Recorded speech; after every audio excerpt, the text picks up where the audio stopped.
Silvi culture. यहाँ सिल्वी हम लोग इनिशियल फेज में देख चुके थे। एक शब्द था सिल्वा, मीन्स क्या था? Would. Silvi culture means would, culture means cultivation. ये सब्जेक्ट है क्या? बाय लार्ज देखा जाए तो फॉरेस्ट्री वो ब्रांच है जिसमें हम लोग ट्री को ग्रो करने की कोशिश करते हैं कि ये ट्री प्रॉपर तरीके से ग्रो हो जाए। अब जब इसे हार्वेस्टिंग का आएगा तब हम लोग सिल्वी कल्चर सिस्टम देख लेंगे। मैनेजमेंट के लिए फॉरेस्ट मैनेजमेंट देख लेंगे, डाटा मेजरमेंट की जरूरत, फॉरेस्ट मेंसुरेशन देख लेंगे, वो चलता रहेगा। मेन मुद्दा है ये ट्री को उगाए कैसे, ग्रो कैसे करें। ये ग्रो करने का जो साइंस है वो है सिल्वी कल्चर। अब यहाँ जब हम लोग सिल्वी कल्चर पढ़ते हैं तो कुछ टर्म है जो अपने पीछे भूत की तरह पीछे पड़ जाते हैं। जैसे एक शब्द है सिल्विक्स। सिल्विक्स क्या है? सपोज मुझे या हम लोग अभी चीता प्रोजेक्ट रन कर रहे हैं। चीता प्रोजेक्ट में एक तो है कोई भी वाइल्ड एनिमल है उसको रेयर करना, बट उस एनिमल का पर्टिकुलर रिक्वायरमेंट क्या है, उसकी बिहेवियर क्या है। यहाँ पर ट्री में क्या होगा? मैं यहाँ पर टीक को ग्रो कर रहा हूँ तो फर्स्ट थिंग मुझे ये आइडिया होना चाहिए कि ये जो टीक का पेड़ है, ट्री जो है, इसका लाइफ साइकिल कैसी रहती है। सपोज 150 ईयर की लाइफ साइकिल है, मीन्स आज सीड ग्रो होगा, जर्मिनेट होके वो यंग फेज फिर मैच्योरिटी में आएगा, ओल्ड एज में जाएगा और 150 साल का जो एज है वो कवर करेगा। तो फर्स्ट थिंग ये वाला पार्ट मीन्स ट्री की लाइफ साइकिल का बिहेवियर। सेकेंड थिंग उसका seasonal behaviour, annual behaviour, phenology. Leaf shedding कब होगी, न्यू लीव्स कब आएंगी, फ्लावरिंग कब है, फ्रूटिंग कब है। मीन्स बाय लार्ज देखा जाए तो ये जो ट्री है उसका उसके इन्वायरमेंट के साथ कैसे इंटरेक्ट हो रहा है, वो उसकी बेसिक रिक्वायरमेंट क्या है टीक के प्लांट की, उसकी बिहेवियरल चेंज क्या है, वो सारी स्टडी जो है उसे हम लोग करते हैं सिल्विक्स के अंदर। अब एक बार हमें इसका बेसिक कॉन्सेप्ट पता है कि ये चीज़ें कैसे रन होती है, उस कॉन्सेप्ट के बेस पर 20 हेक्टर एरिया में टीक की प्लांटेशन करके जो हमारा ऑब्जेक्टिव था कॉमर्शियल प्रोडक्शन, वो हम लोग अचीव कर पाते हैं। वो 20 हेक्टर एरिया में ट्री को ग्रो करना, केयर करके, कल्टीवेट करके फाइनल पहुंचना, वो है सिल्वी कल्चर। बट वो सिल्वी कल्चर जो है ट्री को ग्रो करना बाय लार्ज, वो बेस्ड किस पे होगा? सिल्विक्स पे। बाय लार्ज ऐसे समझ सकते हो कि सिल्विक्स ब्रेन है जिसके बेसिस पर वो कोर कॉन्सेप्ट है सिल्विक्स, जिसके बेसिस पे ये पूरा सिल्वी कल्चर की थ्योरी बेस्ड है। क्योंकि सिल्वी कल्चर आप ग्रो किस पे कर रहे हो? किसी सिल्वी कल्चर मीन्स ट्री को ग्रो करना, लेकिन इस ट्री की फिनोलॉजी तो पता हो, कैसे ये बिहेव करेगा। एक ट्री अगर सिंगल ग्रो किया जाए वो बिहेव अलग होता है, ग्रुप में किया जाए बिहेवियर अलग होगा। हम लोग आगे पढ़ेंगे इन चीज़ों को। तो फर्स्ट थिंग क्या है? Silvics. Silvics deals with biological characteristics of individual tree in their community. उसके बायोलॉजिकल बिहेवियर क्या है, ये क्या है? उसका लाइफ साइकिल का behaviour, study of life history और उसके general characteristics, flowering, fruiting, leaf shedding, leaf, annual behaviour. तो अगर सिल्विक्स आपको डिफाइन करनी हो तो क्या है? सिल्विक्स क्या? Study of life history and general characteristics of forest tree और a particular tree. For example teak या टीक की crop with particular reference to environmental factor।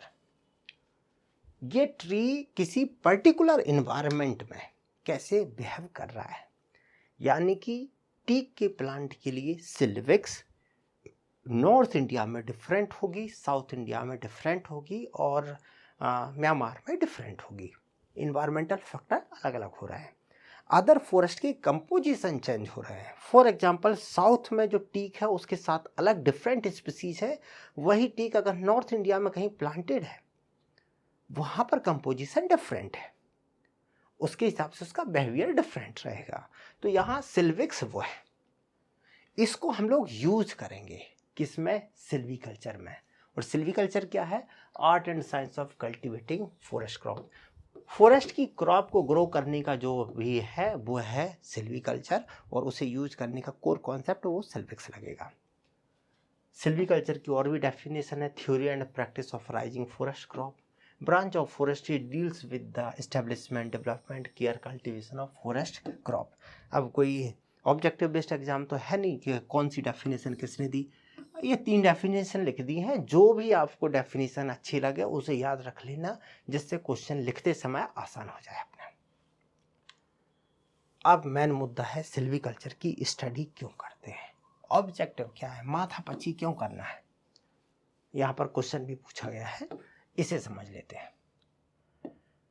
भाई मार्केट में सपोज बिल्ट को ले लेते हैं, महाराष्ट्र में जो ईस्टर्न महाराष्ट्र है, चंद्रपुर, BILT बिल्ट है, बल्लार साहब कुछ नाम से है वो।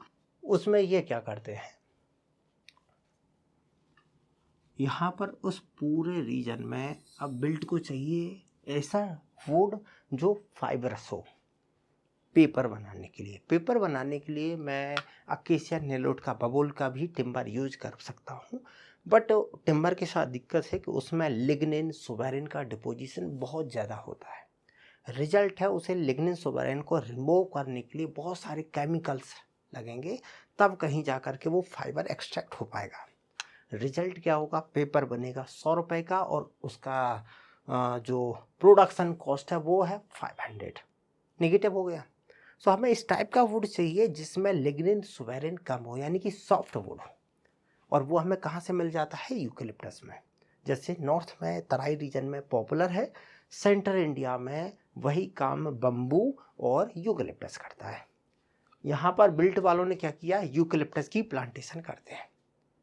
अब अगर वहाँ प्लांटेशन करनी है, यूकेलिप्टस कहाँ का है, ऑस्ट्रेलिया का प्लांट है, हम लोग वहाँ बड़े एरिया में प्रोडक्शन कर रहे हैं यूकेलिप्टस का, लेकिन कर कैसे पाएंगे, हमें पहले ये पता होना चाहिए कि यूकेलिप्टस की बेसिक रिक्वायरमेंट क्या है।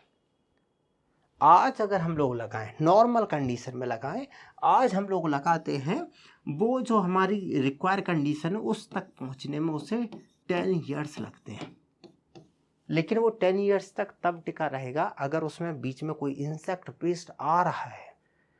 हमें यह पता होना चाहिए कि इस पे इन्वायरमेंट का कैसा इम्पैक्ट पड़ेगा, जिससे हम लोग इन्वायरमेंटल फैक्टर को अगर कंट्रोल कर पाए तो प्रोडक्शन अच्छा मिल सकेगा।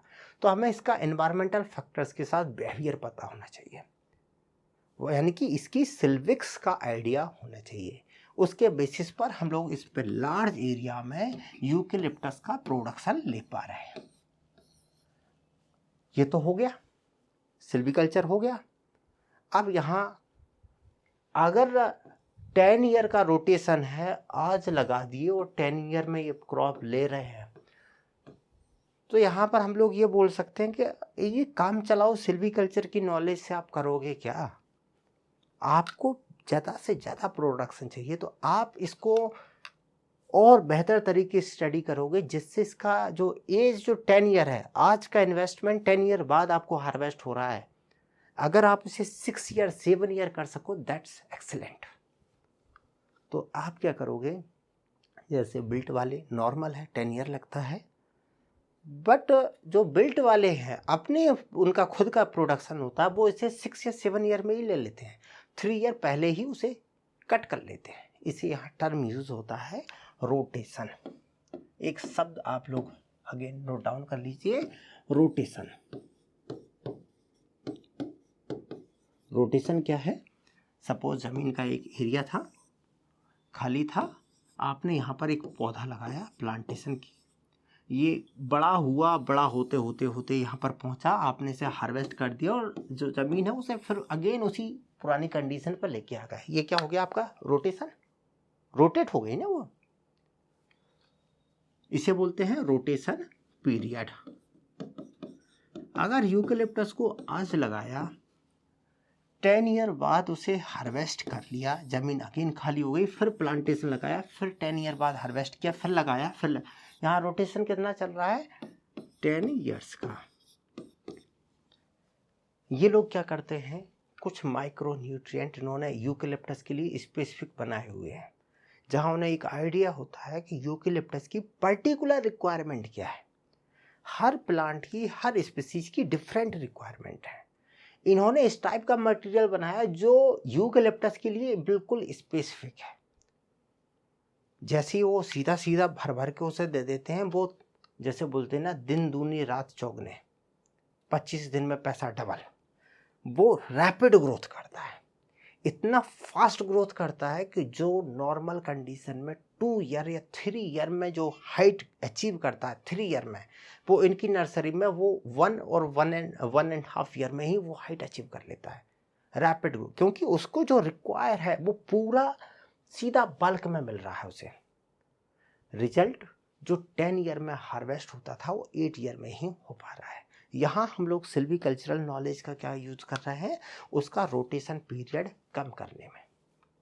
सेकंड, एनिमल जैसे चीता प्रोजेक्ट है, हमें लॉन्ग टर्म तक का एक्सपीरियंस है टाइगर प्रोजेक्ट का। एक एनिमल को कैसे ब्रीडिंग करनी है, कैसे कंजर्व करना है, एनिमल के बीच में फाइट आ रहा है, किस टाइप के मेडिकल ट्रीटमेंट की ज़रूरत है, इंडियन इकोसिस्टम जो है उसमें डिजीज किस टाइप से बिहेव करती है, हमें एक बेसिक आइडिया है अंडर टाइगर प्रोजेक्ट। हम लोग चीता लेके आए, स्टार्टिंग में बहुत सारे चीताओं की डेथ हो गई, क्योंकि उन्हें ट्रैक करने के लिए जो एक नॉर्मल इन्फॉर्मेशन है उसके बेसिस पे बोल रहा हूँ कि चीताओं को ट्रैक करने के लिए क्या किया गया, जो कॉलर थी, रेडियो कॉलर, वो पहना दी गई। अब चीता है, रैपिड है, वो कॉलर हमारा एक्सपीरियंस था टाइगर के लिए। चीता के लिए वो कॉलर है, जो उसकी स्पीड है उसके हिसाब से ये जो रिलेटिव उसका वेट है वो ज़्यादा जा रहा था, दौड़ रहा है, कॉलर वहाँ रगड़ रही है। इंडियन ह्यूमिड कंडीशन है, बरसात वगैरह होती है, एयर में ह्यूमिडिटी ज़्यादा है, वैसे भी वो एरिया ऐसा है जहाँ पर अच्छी खासी मीन्स टेम्परेचर ज़्यादा हाई नहीं हो पा रहा है कई जगह वैली में। रिजल्ट है कि इसकी स्वेट, पसीना बहुत आ रहा है। अब अगर पसीना कंटिन्यू आए और सूख ना पाए कॉलर की वजह से तो फट जाएगा, जैसे हम लोग अक्सर गर्मियों में फट जाते हैं। इनके साथ वही हुआ, वो फर गई, मक्खियाँ आई उसमें अंडे दे गई, रिजल्ट ये हुआ कि कीड़े हुए और अंदर तक पहुँच गए। अब चीता ऐसा तो है नहीं कि किसी के कोई दिक्कत आई और वो जाके डीएफओ से बोल रहा है माई बाप ऐसा हो गया है, मैं कुछ देख तो लो। ऐसा इतना तो सिविलाइज हुआ नहीं है, ना वही लैंग्वेज है जो हम लोग समझ पाते हो।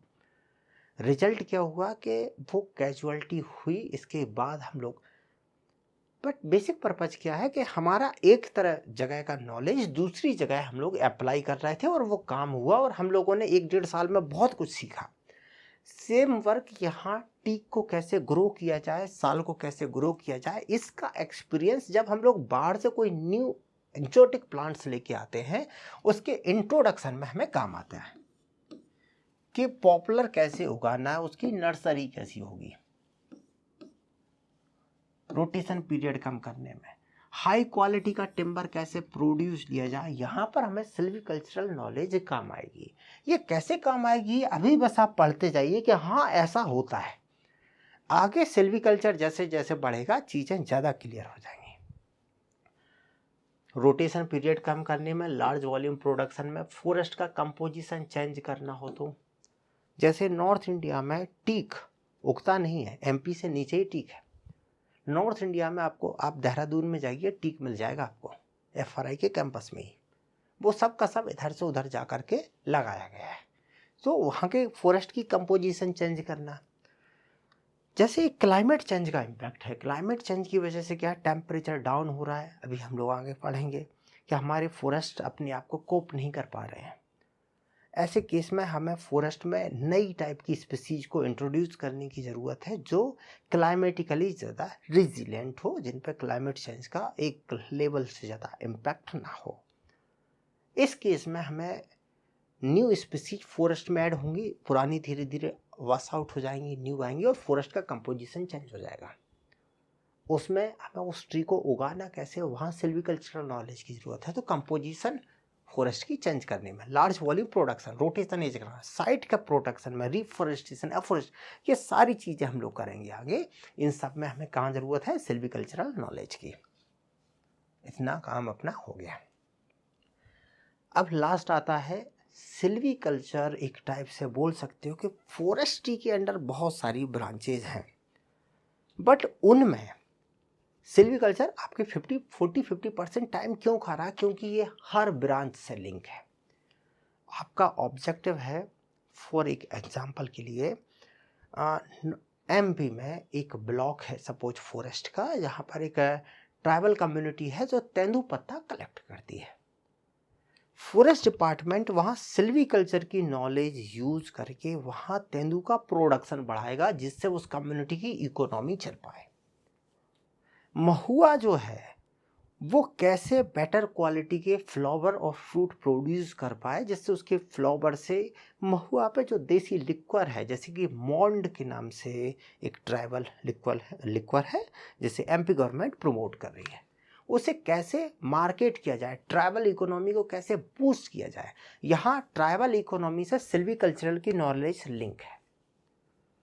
सेकेंड थिंग, 1998 में एमपी में एक प्लांट जो साल है सूर्या रोबस्टा, उसके साथ एक इशू क्रिएट हुआ। ये कोई नया इशू नहीं है, कॉमन इशू था, लेकिन उस टाइम पे एक ब्रॉड लेवल पे फैल गया।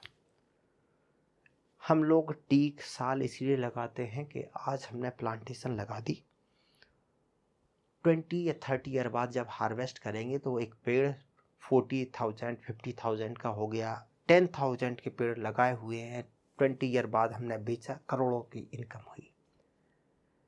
आपने पेड़ लगा दिया, एक कीट है, इंसेक्ट है, हैप्लोसिरेम्बिक्स स्पाइनिकॉर्निस, नाम सुन लो और लिख लो, अगर याद रह जाए तो अच्छा है, क्योंकि लास्ट में काम आएगा। ये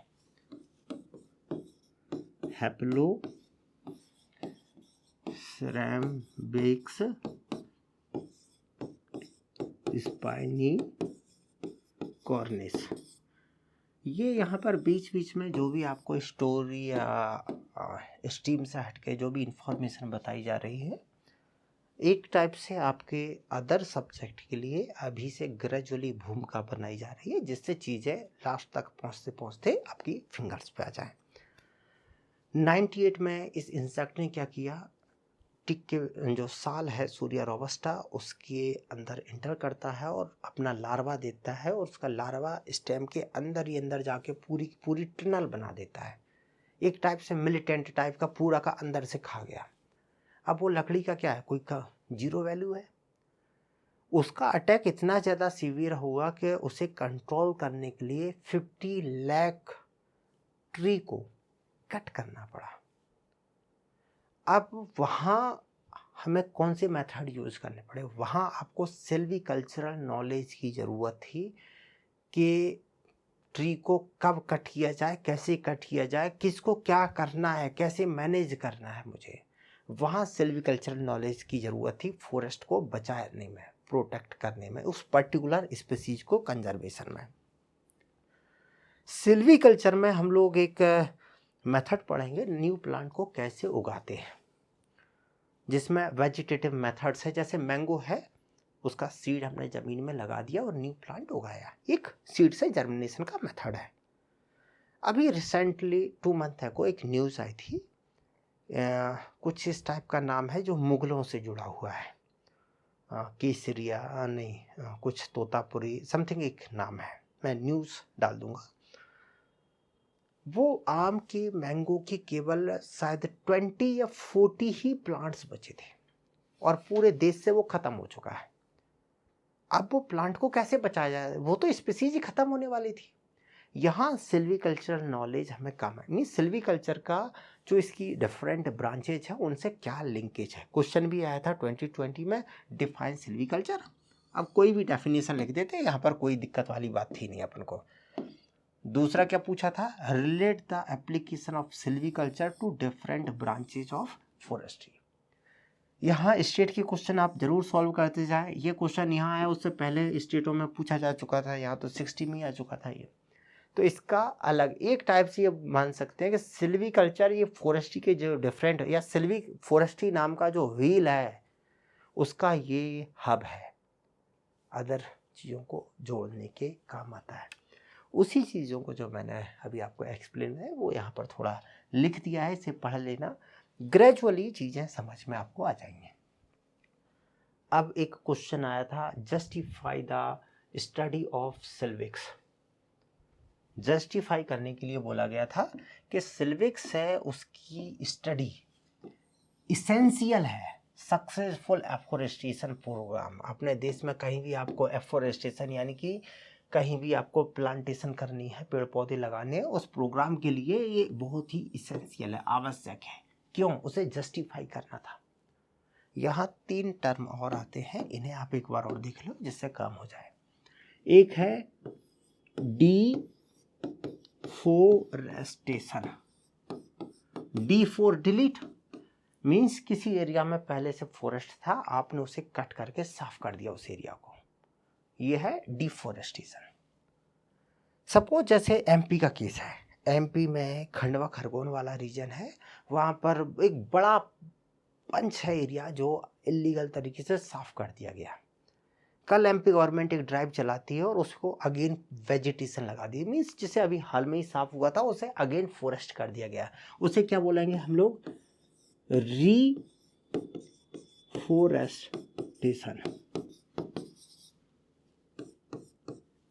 ठीक है, डिफोरेस्टेशन आ गया, रिफोरेस्टेशन आ गया। एक टर्म और है, वो है एफोरेस्टेशन। मीन्स ऐसे एरिया जहां पर फॉरेस्ट पिछले लंबे टाइम से नहीं है, means human memory means 50-60 year 100 year से फॉरेस्ट नहीं है उस एरिया में, वहां पर आपने फॉरेस्ट लगाया, उसे बोलते हैं एफोरेस्टेशन। तो डिफोरेस्टेशन, रिफोरेस्टेशन, एफोरेस्टेशन, तीनों शब्द क्लियर है। यहाँ क्वेश्चन क्या था? Justify the study of silvics. अब आपको पता है कि सिल्विक्स क्या है। सिल्विक्स है किसी भी ट्री का, उसकी लाइफ हिस्ट्री, एनुअल बिहेवियर, किसके रिस्पेक्ट में? उसके पर्टिकुलर एनवायरनमेंट के रिस्पेक्ट में उसकी स्टडी जो है वो है सिल्विक्स। जैसे हम लोग एनिमल की स्टडी जो करते हैं, शायद इथोलॉजी है, एक टर्म है एनिमल की स्टडी के लिए, जिसमें एनिमल का बिहेवियर पूरा जो है उसे स्टडी करते हैं, वो है ये ट्री का बिहेवियर। ये हमें ज़रूरी है एफोरेस्टेशन प्रोग्राम के सक्सेसफुल होने में। क्यों इसे स्टडी करना है? क्योंकि अगर हमें जिस पेड़ को लगा रहे हैं दुनिया भर के एफोरेस्टेशन प्रोग्राम में, ग्रीन हाईवे प्रोजेक्ट में कोई भी स्पीसीज लगा दी, हमें यही नहीं पता कि उस स्पीसीज की रिक्वायरमेंट क्या है। पता पड़ा है उसे तो पानी की ज़रूरत ही नहीं थी, हमने दे दनादन टैंकर से पानी दे दिया, वाटर लॉगिंग से उसकी डेथ हो गई। या ऐसा पेड़ लगा दिया जो टेम्परेट का था, हिमालय में उगता था, कोल्ड एरिया का, उसे हमने थार रेगिस्तान में लगा दिया, होगा क्या? सैंडलवुड, चंदन है, उसको कम लाइट की रिक्वायरमेंट है, तुमने ओपन एरिया में लगा दिया। आपको पता होना चाहिए ना कि उसकी लाइट की रिक्वायरमेंट कम है, तो आपको तभी एफोरेस्टेशन प्लान सक्सेसफुल हो जाएंगे जब आपको उसकी बिहेवियर, उसकी रिक्वायरमेंट, उसकी ज़रूरतें पता होंगी। ये समझ में आ गया क्वेश्चन? अब लिखना कैसे है? इतना सारा लिखेंगे, लिखने के लिए मिले हैं 8 मिनट, इतनी कथा अपन लिखेंगे नहीं चलेगा काम। तो क्या कर सकते हैं? सबसे पहले अपन सिल्विक्स को कुछ एक्सप्लेन कर देंगे। सिल्विक्स क्या है? Silvics deals with the biological characteristic of individual tree और कम्युनिटी। मतलब थोड़ा पढ़ लेना इसे। कुल मिला के हमने यहाँ पर तो एक्सप्लेन किया कि सिल्विक्स है क्या, फिर यहाँ किया है कि सिल्विक्स की ज़रूरत क्यों है, किसके लिए? ट्री के ग्रो करने के लिए, अदरवाइज ये एफोरेस्टेशन फेल हो जाएगा। वो इसमें लिख रखा है क्वेश्चन का, तो आप उसे पढ़ लेना, आपका आंसर सॉल्व हो जाएगा। एक मॉडल आंसर है, यही सर्वसत्य नहीं है कि यही हो, आप गूगल कर लो। ग्रेजुअली समय के साथ जैसे जैसे आपकी नॉलेज इंप्रूव होगी, इससे बेहतर आप आंसर लिख पाएंगे। और कोशिश करिए कि विदाउट डायग्राम कोई क्वेश्चन न छूटे आपका। नेक्स्ट पैरा देखते हैं इसमें। एक बीच बीच में कई बार बवाल की तरह आ जाता है, सिल्वोलॉजी क्या है? भाई साहब, सिल्वोलॉजी कुछ नहीं है, फॉरेस्ट्री से कोई खास अपने लिए कोई बवाल नहीं है। क्या है, एक आदमी है ये RAAO ओडरमैन। अब क्या है कि जैसे मान लो मैं 4-5 साल से फॉरेस्ट्री पढ़ा रहा हूँ, 14-15 शायद 16-17 साल का एक एक्सपीरियंस हो गया है। अब मैं सिल्वीकल्चर के ऊपर एक बुक लिखूँ, अब उस पर लिखूँ मैं, जैसे नए नए कॉन्सेप्ट नहीं लिखते, कॉन्सेप्ट ऑफ फिजिक्स, ऐसे लिखूँ कॉन्सेप्ट ऑफ सिल्वीकल्चर, या theory and practice of silviculture, study of tree, ऐसा कुछ लिखूँगा तो क्या होगा, मज़ा नहीं आएगा। ऐसा लगेगा कि पुराने काम कर रहा हूँ। तो मैं कुछ नया टर्म गाड़ूँ, फॉरेस्ट्रीलॉजी, फॉरेस्ट्रोलॉजी, तो बस वैसे ही है। इन्होंने नया टर्म गढ़ दिया कि सिल्वोलॉजी है क्या, और वही घुमा फिरा के डेफिनेशन, जैसे हम लोग टर्म बदल देते हैं, चैट GPT से डेफिनेशन डाल के जो नई डेफिनेशन ड्राइव होगी बस वो लिख दिया उन्होंने। फॉरेस्ट एलिमेंट ऑफ ए ने बुक लिखी और उसे बस यही सिल्वोलॉजी है। और इसी को कई बार ये जो स्टेट लेवल के हैं वो पूछ लेते हैं, याद रखने की ज़रूरत नहीं है, बस बता इसलिए दिया कि ऐसा भी कुछ बवाल है भाई। अब अगला पार्ट, फॉरेस्ट का अपनी डेली लाइफ में इम्पोर्टेंस क्या है, हम इतना सारा माथापच्ची क्यों कर रहे हैं? इम्पोर्टेंस है फॉरेस्ट का अपनी लाइफ में 2 रोल है। पहला है प्रोडक्टिव रोल है। यहाँ पर हमें फॉरेस्ट से किसी ना किसी टाइप के प्रोडक्ट्स मिलते हैं। प्रोडक्ट मिलते हैं यानी कि उन्हें टच कर सकते हैं, इसलिए इन्हें बोलते हैं टेंजिबल बेनिफिट्स। मैं ऐसे याद रखता हूँ भाई, इंग्लिश कमज़ोर थी, याद रहता नहीं था, तो मैं ये याद रखता था कि फॉरेस्ट से कुछ ऐसा मिले जिसे तुम देख सकते हो, उसकी चोरी होने की टेंशन हो जाए तो वो टेंजिबल है, जो टेंशन दे दे। तो प्रोडक्टिव रोल या टेंजिबल बेनिफिट्स या प्रोविजनिंग सर्विसेज, एक ही बात हुई। कुछ एग्जाम में से प्रोविजनिंग टर्म यूज़ किया, कोई टेंजिबल इंटेंजिबल पूछता है, कोई प्रोडक्टिव रोल पूछता है। दूसरा कौन से यूज है, प्रोटेक्टिव, यहाँ पर्पज प्रोटेक्शन से, यानी कि इनटेंजिबल, जिन्हें टच नहीं किया जा सकता। ये कौन से हैं?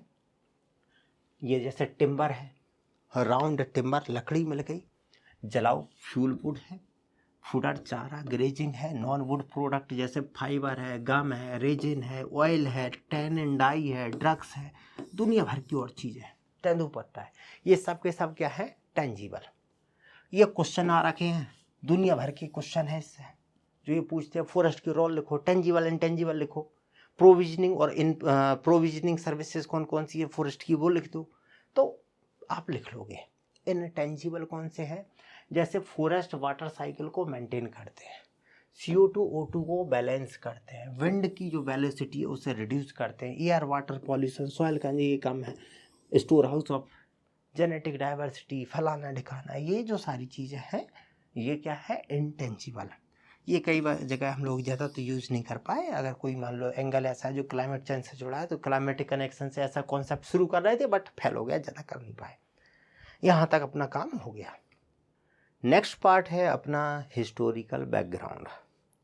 इससे पहले इस पार्ट को हम लोग छोड़ देते थे, लगता था कि काफ़ी कोई क्वेश्चन वगैरह इससे आते नहीं हैं, लेकिन स्टेट लेवल के एग्ज़ाम में ये कई बार आया है। सेकेंड थिंग, जब आप ट्रेनिंग में जाएंगे एक नफ़ा में, तो वहाँ पर जो प्रोविशनरी एग्ज़ाम है प्रोविज़न के, उनमें बहुत ज़्यादा पूछा गया है इससे रिलेटेड।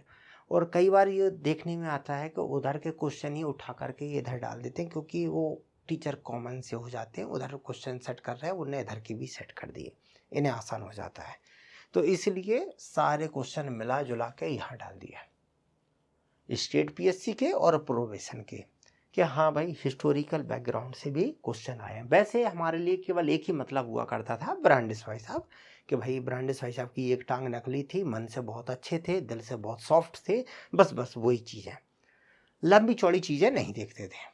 अब क्या करेंगे हम लोग, पूरी चीज़ें एक बार शॉर्ट में देखेंगे, ज़्यादा डिटेल में नहीं जानना है। अगर हम लोग फॉरेस्ट की बात करें तो इनिशियल जो डिस्क्रिप्शन है, हम लोग वैदिक में नहीं जा रहे हैं, थोड़े ज़्यादा ही पीछे हो जाएंगे। हम लोग एक मोटा माटी ले सकते हैं कि इनिशियल प्रॉपर तरीके से जो डिस्क्रिप्शन है वो मिलता है हमें विष्णु पुराण में।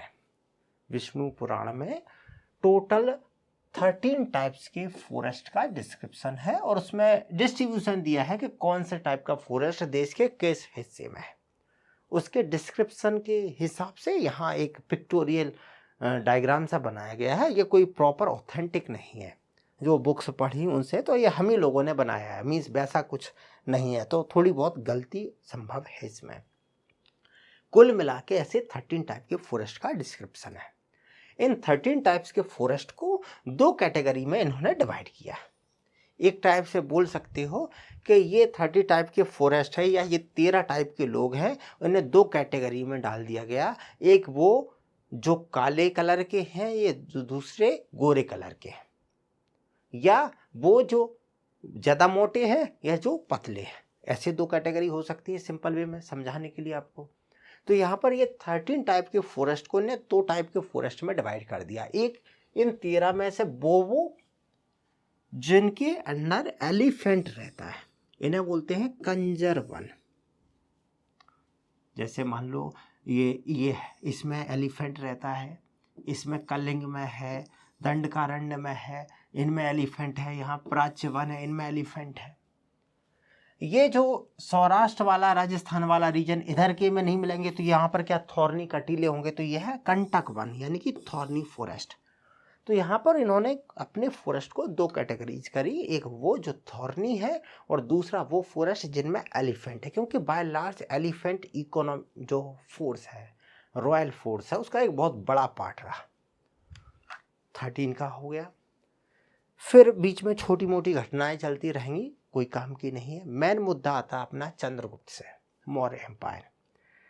चंद्रगुप्त मौर्य से पहले कोई खास ऐसा डिस्क्रिप्शन नहीं मिलता है जिसने फॉरेस्ट की वैल्यू को सही से समझा हो। इन्होंने उसकी वैल्यू को समझा, फॉरेस्ट से रिसोर्सेस निकाले। पाटलिपुत्र या जो मौर्य एम्पायर है, यानी कि वो पाटलिपुत्र वाला रीजन है, इन्होंने पूरे देश पे राज इसलिए कर पाया। अगर आप लोगों ने जैसे आर एस शर्मा पढ़ी हो तो उसमें उन्होंने एक पूरा लिखा हुआ है कॉन्सेप्ट कि पाटलिपुत्र राइज कैसे हुआ, वो अदर पे कैसे ऊपर आ गया और धीरे धीरे 16 महाजनपद सब इकट्ठे उसी के अंडर आ गए।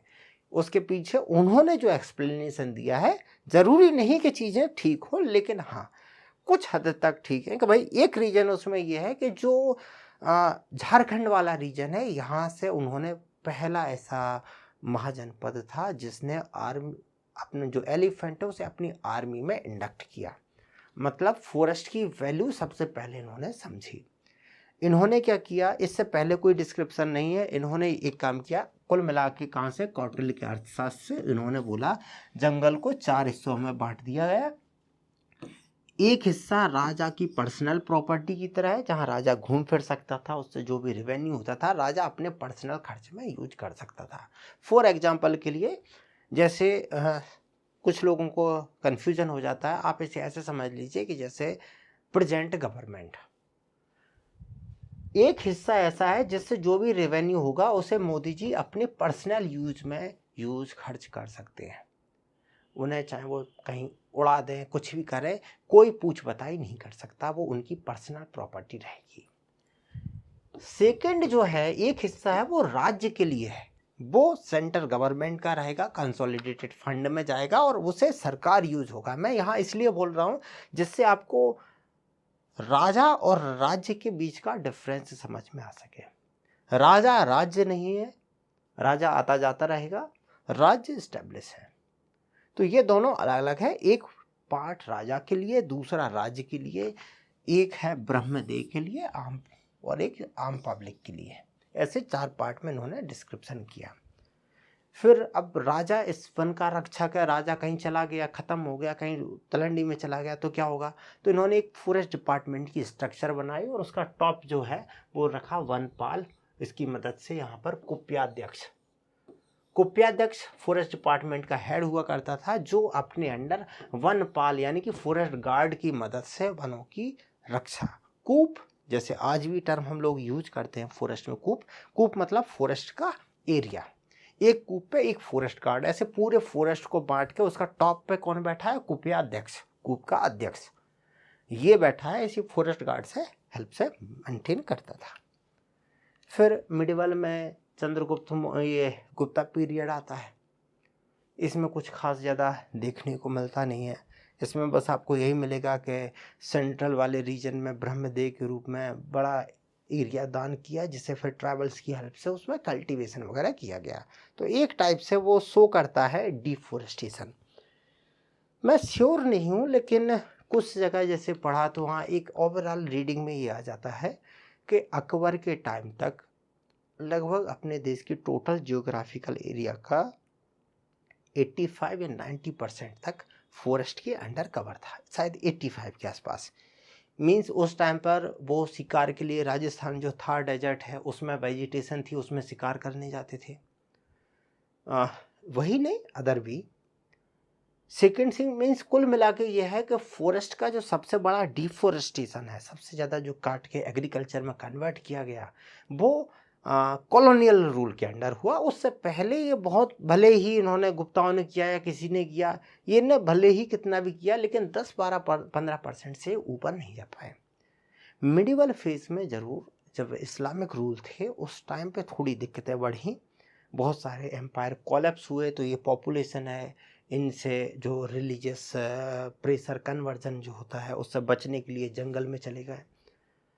वहाँ से फिर उन्होंने साफ करके खेतीबाड़ी की, बहुत सारे एम्पायर ख़त्म हो गए और वो उस टाइप से मूव हुए। उससे क्या हुआ, फॉरेस्ट में प्रेशर बढ़ा। तो कुछ हद तक डिफॉरेस्टेशन बोल सकते हो कि मिडिवल में शुरू हुआ, और मॉडर्न फेज आने के बाद तो फिर ज़्यादा चला। तो ये एक गुप्ता पीरियड है। लेटर फेज में पूरी जो हिस्ट्री शुरू होती है वो शुरू होती है ब्रिटिश के आने के बाद। अब ब्रिटिश आए, स्टार्टिंग में इनकी 3 कॉलोनी थी। बंगाल अलग चल रहा है, नीचे मद्रास है और बॉम्बे प्रेसिडेंसी अलग है। शुरुआत होती है 1806 में। होता ये है कि मद्रास गवर्नमेंट, कैप्टन वाटसन, ये जो वाटसन है ना, वाट का बल्ब, ऐसे समझ लो कि ब्रिटिश के एकदम दिमाग में बत्ती जली। रीजन क्या थी कि मद्रास में जो ट्रावनकोर वाला एरिया है वो इनके अंदर आया था। उस रीजन में खूब टीक की लकड़ी लगी थी।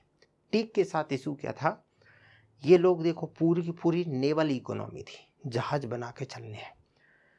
अब उधर वो नेपोलियन के साथ ये फाइट में लगे थे फ्रांस में। वो क्या कर रहा था, शिप इनके तोड़ रहा था। अब शिप बनाने के लिए इन्हें चाहिए ओक। ओक ही क्यों, क्योंकि ओक के जब पहले क्या है, छोटे छोटे जो लकड़ी के स्लैब फट्टे होते थे उन्हें आपस में मेटल की कीलों से जोड़ करके शिप बनते थे। ओक में क्या है कि कोई ऐसा एल्कलॉयड नहीं था कि जो मेटल जो लोहा है उसे रॉट कर जाए, जंग लग जाए। जबकि अदर में क्या था कि बहुत सारे एल्कलॉयड होते थे, वो लोहे को गला देते थे। रिजल्ट ये होता था कि जहाज को आज तुमने बना के उतारा, अगले 5-10 साल में जहाज खत्म। ओक नहीं करता था। लेकिन अब ओक कहाँ से लेके आए, जहाज ही जहाज चाहिए, सिप ही सिप चाहिए, कहाँ से लेके आए।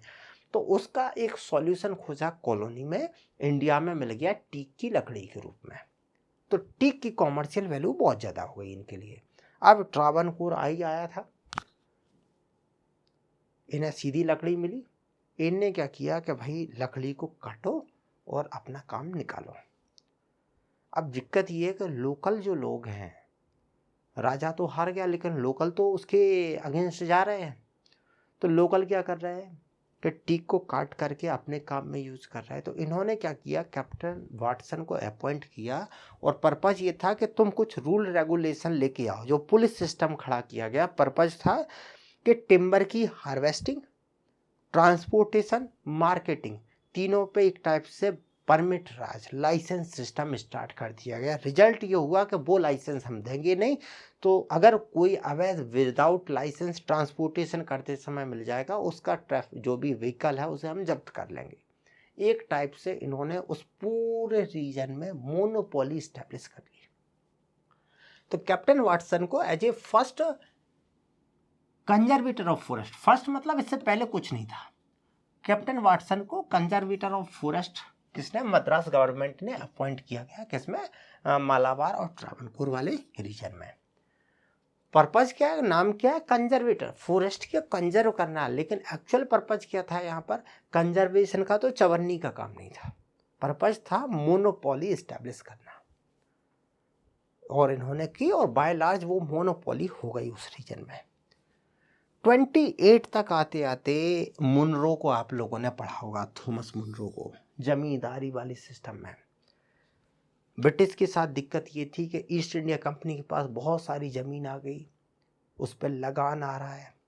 कंपनी के जो डायरेक्टर्स वहाँ बैठे हुए, उन्हें नहीं पता कि लगान कितना आ रहा है, तो वो चाहते थे कि कोई ऐसा सिस्टम बन जाए जिससे हमें एक फिक्स इनकम का आइडिया रहे कि कितनी इनकम हमें हर साल आनी है। तो वो लगान वाले सिस्टम के लिए मुनरो ने ज़मीन जो है रेवेन्यू सिस्टम में तो बहुत सारी चीज़ें की, अब फॉरेस्ट के साथ कैसे निकाला जाए, उसके लिए मुनरो को भेजा गया ट्रावणकोर। मुनरो ने यहाँ पर कुछ तरीके ईजाद किए, एस्टिमेट किए, एक मैनुअल बनाया कि ऐसे ऐसे करके हम लोग एक अनुमान लगा सकते हैं कि फॉरेस्ट में कितनी लकड़ी है, इतनी लकड़ी है, टिम्बर ग्रो है यहाँ, इतना हार्वेस्ट करना चाहिए इस तरीके से जिससे हमें सस्टेनेबल ईल्ड का कॉन्सेप्ट फॉरेस्ट्री के फील्ड में लास्ट 150 ईयर्स से, 150 नहीं 200 के आसपास हो गया, लगभग इतने टाइम से सस्टेनेबल ईल्ड का कॉन्सेप्ट है, जो लेटर फेज में 1990 के आसपास सस्टेनेबल डेवलपमेंट के कॉन्सेप्ट में कन्वर्ट हुआ। सस्टेनेबल ईल्ड के हम फॉरेस्ट को विदाउट डैमेज किए एक रेगुलर इंटरवल पे एक ईल्ड मिलती रहे without harming their production system. उसके लिए उन्होंने एक मैनुअल बनाया जिसे बोला गया एक टाइप से वर्किंग प्लान, उसका प्रिकर्सर रहा। और मुनरो ने ही इसके जो इनका एक टाइप से जो अम्ब्रेला मोनोपोलाइज कर दिया था उसे ख़त्म करने का बोल दिया गया, और उसके लिए क्या है, इनको इनकी नौकरी से हटा दिया गया, बेचारे की नौकरी चली गई और फॉरेस्ट सिस्टम वापस पुराने पे पहुंच गया। अब ये मुनरो ने किया भी ऐसे ही नहीं है, यहाँ पर बड़े रिवोल्ट हो गए, उसके लिए मारकाट मची, खून खराबा हो गया। लास्ट में मुनरो ने बोला शांति शांति शांति और ख़त्म कर दिया। तो बोल सकते हैं कि मुनरो अपने यहाँ फर्स्ट पर्सन थे वर्किंग प्लान बनाने वाले, और कंजर्वेटर फॉरेस्ट कंजर्वेशन बोल सकते हो, कुछ भी हुआ लेकिन कम से कम कोई पर्सन था। गवर्नमेंट की डॉक्यूमेंटेशन बोल देते कि हाँ भाई पहला कंजर्वेटर था। फिर बीच में छोटे मोटे इवेंट चले, यहाँ पर जो रिवॉल्ट खून खराबा हुआ था, मद्रास गवर्नमेंट अगले 50-60 साल तक हिम्मत नहीं कर पाई कि किसी को अगेन कंजर्वेटर बना दे।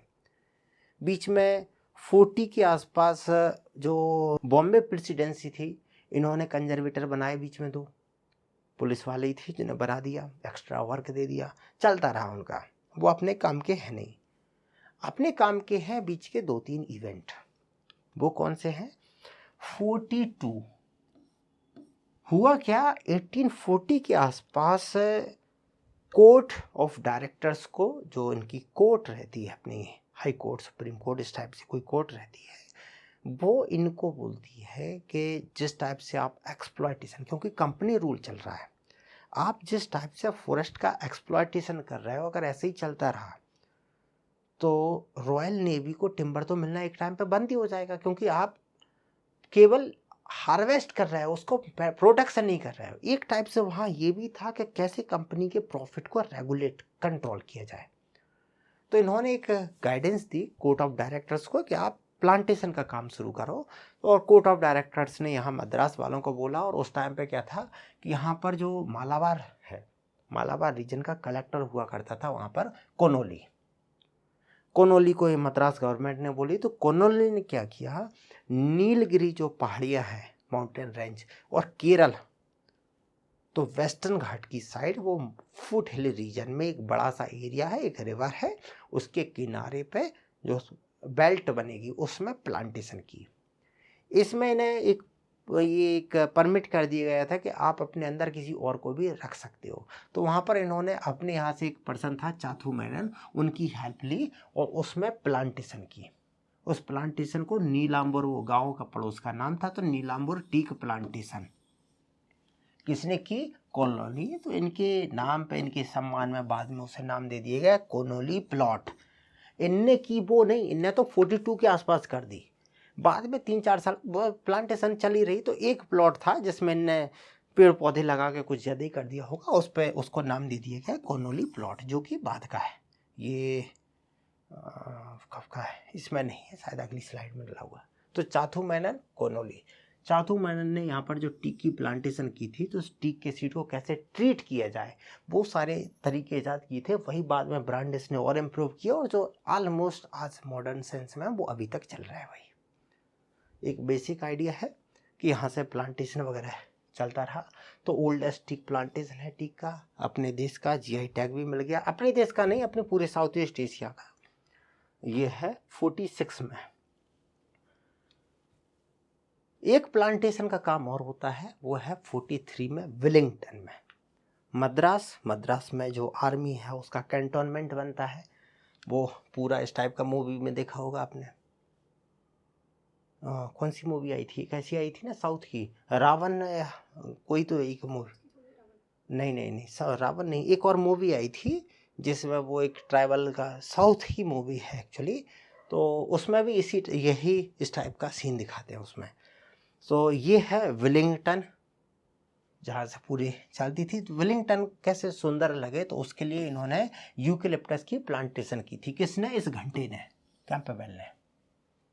नाम है इस पर्सन का कैंपबेल, याद रह जाए इसलिए घंटा, जो विलिंगटन में टन टन टन बजता रहता था, विलिंगटन। इसने यहाँ पर यूकेलिप्टस की प्लांटेशन की। तो बोल सकते हैं कि 1840s का वो टाइम था जहाँ से प्लांटेशन फॉरेस्ट्री अपने देश में स्टार्ट हो गई, ये बोल सकते हैं हम लोग। तो अगर हिस्टोरिकल में वो एक कुछ ऐसा है तो आपको एक बेसिक आइडिया रहे। नेक्स्ट मुद्दा आता है अपना 1855 का। यहाँ थोड़ा मुद्दा समझने वाली बात है। अब अपनी चीज़ें वो है जहाँ थोड़ी सुधरने की ज़रूरत है। इशू कहाँ है? कंपनी रूल चल रहा है। कंपनी में स्टार्टिंग में कंपनी आती है, आपको एक याद होगा 1823 या 2030 के आसपास एक चार्टर आता है। उसमें क्या होता है, ईस्ट इंडिया कंपनी की चाय और टी और एक और कुछ रहता है, उसको छोड़ के बकाया की जो मोनोपोली है वो कर दी गई ख़त्म। रिजल्ट क्या हुआ? अब जो फॉरेस्ट एरिया है उसमें बहुत सारी कंपनियां आ गई, प्राइवेट सेक्टर बूम कर गया। ये कंपनी जो मेनली जो हैंडल कर रहे थे उन लोगों को पैसा खिला खिलू के ठेका ले लेते, जंगल में जाते और केवल वैल्यूएबल टिम्बर को हार्वेस्ट करते। पैसा लगा नहीं है, कितना भी काट रहा है। पता पड़ रहा का एक पेड़ जो है वो आज 10,000 का है, 2 साल बाद वो 1 लाख का हो जाएगा। लेकिन छोड़ो ना, आज काट लो। तो इससे लॉस किसको हो रहा है? इंडियन गवर्नमेंट को, या बोल सकते हैं कि रॉयल नेवी को। तो ये लोग क्या कर रहे हैं कि फॉरेस्ट को बिल्कुल कैसे भी काट रहे हैं, बर्बाद कर रहे हैं।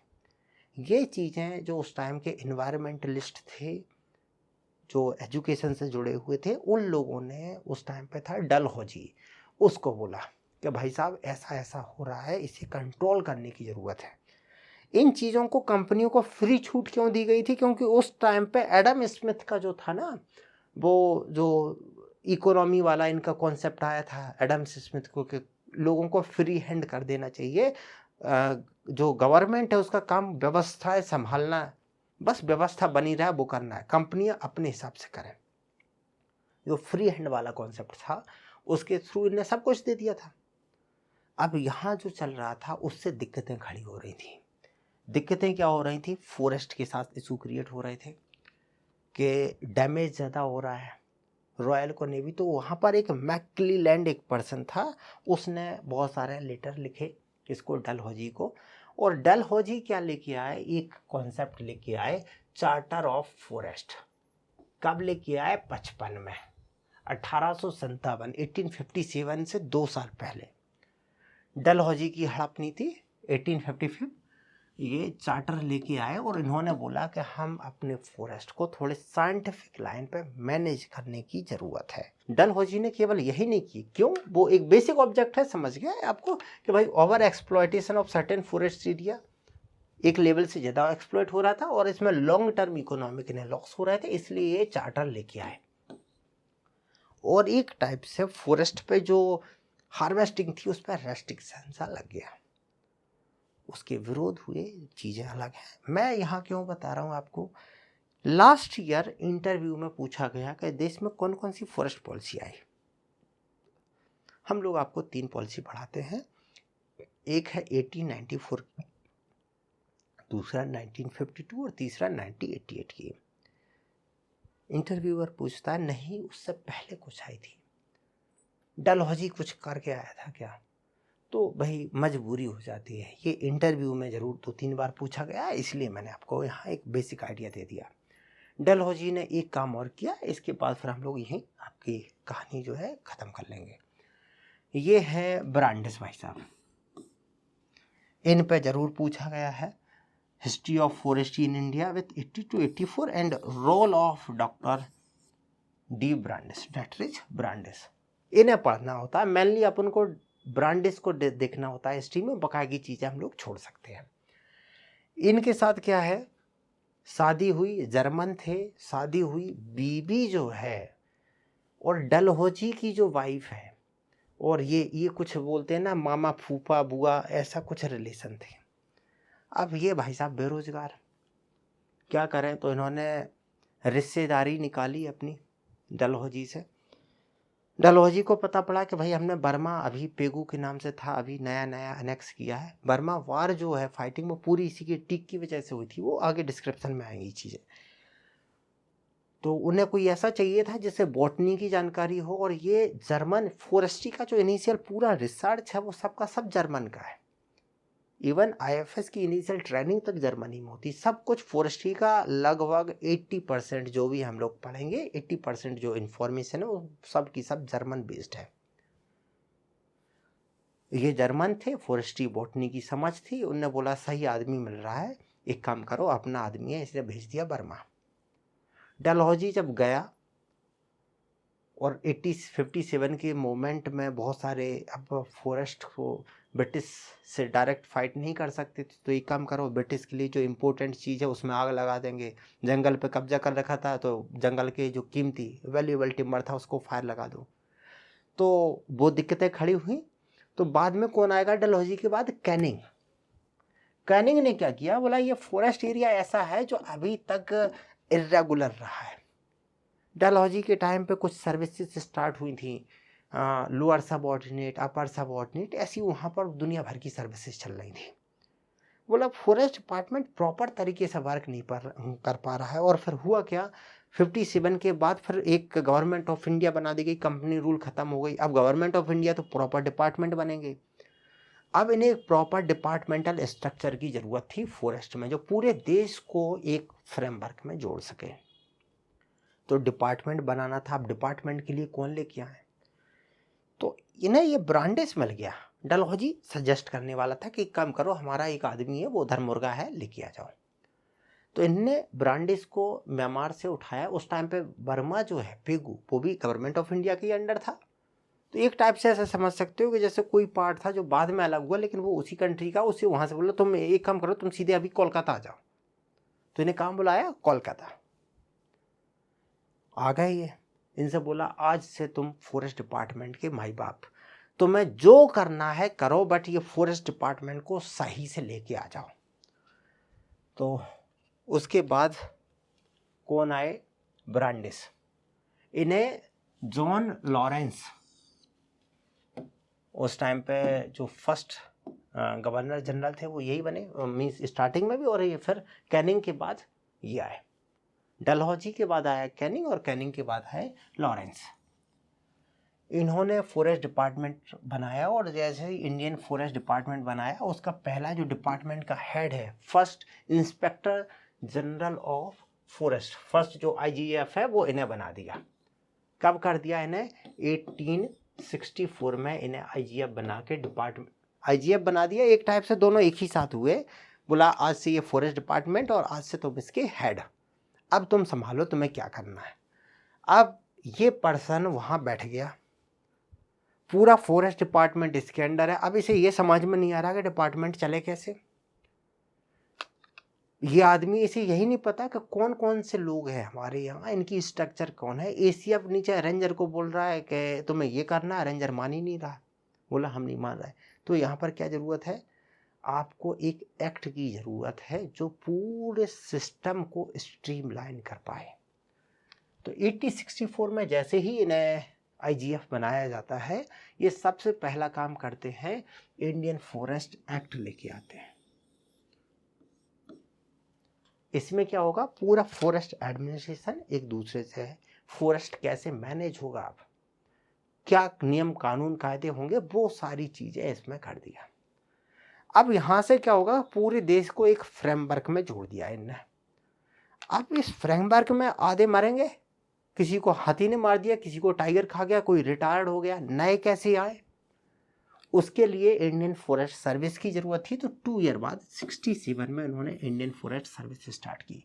तो 65 में इंडियन फॉरेस्ट एक्ट आया, 67 में इंडियन फॉरेस्ट सर्विस शुरू की। एक टाइप से बोल सकते हैं कि फाउंडेशन ऑफ फॉरेस्ट एडमिनिस्ट्रेशन जो है वो इन्हें ब्रांडिस को ही बोलते हैं। वर्किंग प्लान जो मुनरो ने चलाया था, अब फॉरेस्ट को कैसे मैनेज किया जाए। 1867 2 साल बाद 1965 सही है ये? 1867 90 है, 1965 हमने उधर बोला। नहीं गलत लिखा हुआ है ये, 1865 है। इसके बाद जो मुनरो ने वर्किंग प्लान बनाया था, वही वर्किंग प्लान को इन्होंने रिवाइज किया कि फॉरेस्ट को कैसे मैनेज किया जाए। तो 10 ईयर 15 ईयर के कॉन्सेप्ट में इन्होंने एक वर्किंग प्लान का फॉर्मेट प्रिपेयर किया और पूरे देश को बोला सबको अपने अपने फॉरेस्ट इसी हिसाब से मैनेज करने हैं। तो वर्किंग प्लान लेके आए, फॉरेस्ट सर्विस स्टार्ट की, फॉरेस्ट एक्ट लेके आए। अब स्टार्टिंग का है, कुछ भी करेगा, नीचे के लोगों को ट्रेनिंग देनी हो, समझाना हो, बताना हो कैसे करें।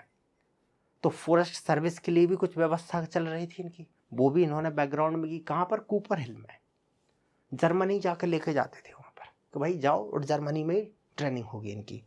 कूपर हिल तो ब्रिटेन में था, ये जर्मन भेजते हैं। सेकेंड, इन्होंने कुछ बुक्स भी लिखी, जैसे फॉरेस्ट एंटोमोलॉजी है, इंडियन ट्रीज है, काफ़ी फेमस बुक्स हैं। ये भी है नॉर्थ वेस्ट की फ्लोरा, लेकिन ये दो क्या है, इजली याद रह जाती है। यही जो 65 का एक्ट है, बाद में जब एक बार एक्ट आएगा फिर दिक्कतें खड़ी होंगी, तो नया एडिशन लेके आएगा। जैसे हम लोग नोट्स के हर साल एडिशन लेके आते हैं, तो वैसे ये फिर इसको 78 में यही एक्ट रिवाइज किया और ये 81 तक आईजीएफ बने रहे। 1881 तक ये आईजीएफ रहे। 1865 का जो एक्ट आया था उसमें कोई बहुत ज़्यादा डिस्क्रिप्शन नहीं था, बस सिंपल सा था, इंडियन फॉरेस्ट एक्ट किसने, गवर्नर जनरल ऑफ इंडिया, उसकी जो काउंसिल था उसने पास किया था। इसमें जस्ट ये था, डिफाइन फॉरेस्ट को डेफिनेशन दे दी थी कि कोई भी ऐसा एरिया जिस पर ट्री ब्रश वैसे कवर है वो है। बहुत ज़्यादा इसमें फॉरेस्ट का कोई क्लासिफिकेशन नहीं था। जो रिजर्व प्रोटेक्टेड विलेज वाला है, ये कॉन्सेप्ट 1878 में आएगा, अभी नहीं आया वो। इस टाइप से ने एक्ट दे दिया। अब यहाँ समस्या एजुकेशन की चल रही है। इन्हें क्या करना है, जो इंडियन फॉरेस्ट सर्विस स्टार्ट किया उसकी ट्रेनिंग के लिए एग्ज़ाम कहाँ हो रहा है, ब्रिटेन में, यहाँ इंडिया में नहीं हो रहा है, और ट्रेनिंग के लिए जर्मन भेज रहे हैं। ऐसे ये ऊपर के तो काम चला रहे हैं, लेकिन नीचे के स्टाफ जो है, फॉरेस्ट गार्ड नीचे के जो हैं, उनको ट्रेनिंग कैसे दें रेंजर को, वो समझ में नहीं आ रहा। वो बवाल अभी इनका बचा हुआ है। उसी टाइम पे ये सर्विस हो गई। 66 के टाइम पर एक काम और होता है, वो मोहनजोदड़ो हड़प्पा के एक्सकेवेशन वाली स्टोरी शुरू होती है। उस टाइम पे पंजाब में ट्रेन बिछाई जा रही थी। ट्रेन किससे चलती थी, कोयले से।